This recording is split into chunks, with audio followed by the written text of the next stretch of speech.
Friday is a special day for Muslims as they gather in a mosque to pray together, but this time instead of praying, a fight broke out over the allegations of missing money.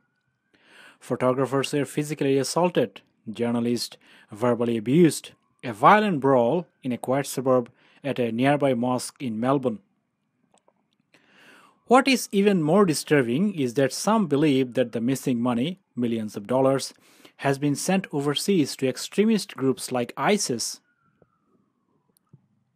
Although the European continent is very badly hit by this mass migration, the Muslim community in Australia is contributing to a massive degree of social unrest and intimidation through violent threats such as even beheading.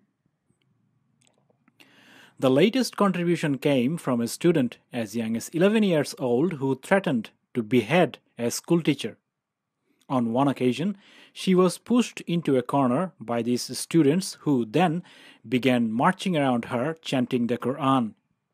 Not only these students showed this extreme unruly behavior, but in some cases they simply walked out in the middle of a class as an excuse to go to pray, or calling fellow classmates by abusive names, and even intimidating other fellow students because they betrayed their religion.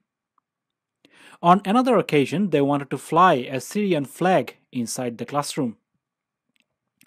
There has been 19 such schools identified in Sydney alone where kids are showing extreme behavior of radicalization.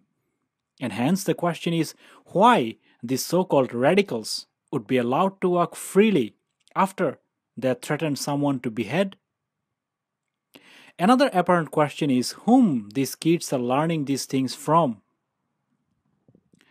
There is no doubt that their parents are playing a vital role in this radical upbringing of these children, and that's why their whole family should be either deported or be locked up for life.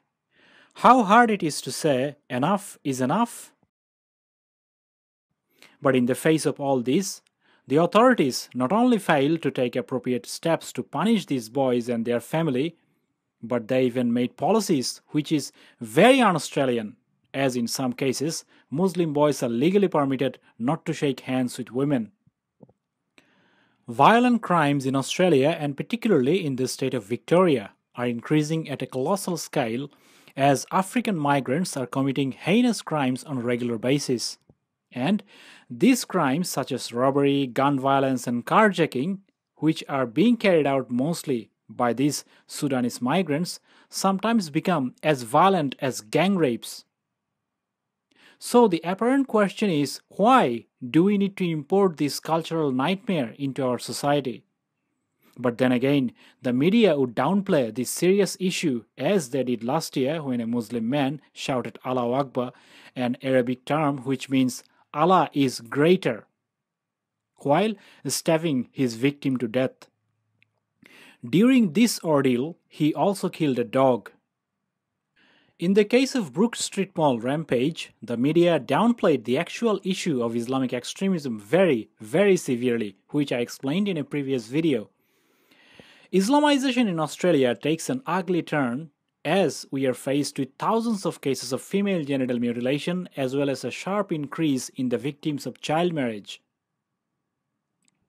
Finally, the whole nation was shaken to its core when an electrician in the country suburb of Young was found to be making missiles for ISIS here in NSW.